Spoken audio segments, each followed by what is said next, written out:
పాత్రధారులు ఇందులో వీళ్ళిద్దరు పేరు చెప్పింది. భాస్కర్ రెడ్డి వీళ్ళు ఏంటి పాత్ర, సాక్ష్యాలు తారుమారు అన్నటువంటి. సుప్రీంకోర్టే అది ధృవీకరించింది కదా, అరెస్ట్ చేయొద్దని చెప్పింది కదా సుప్రీంకోర్టే, లేదా ఇది హైకోర్టుకి చెప్పింది. హైకోర్టు ఏం చెప్పింది, అరెస్టు ఒకవేళ చేసేటట్టయితే ఆన్ ద స్పాట్ బెయిల్ ఇచ్చేయమంది.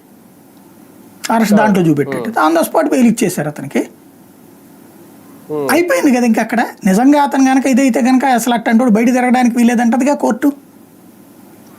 అందులో చివరికి ఆ ఇన్వెస్టిగేషన్ ఆఫీసర్ని అందులో ఉంటుందని చెప్పింది సుప్రీంకోర్టు.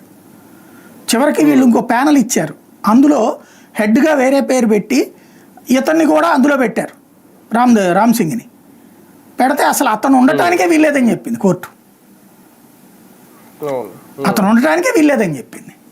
అంటే అతను ఎలాంటి దర్యాప్తు చేశాడో అర్థమవుతుంది కదా.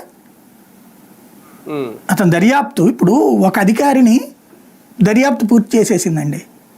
అందులో ఏం పూర్తి చేసింది, ముందు వీళ్ళు చెప్పినటువంటి పాయింట్ ఏంటి, అదేదో విదేశాలకు అదేదో కర్ణాటకలో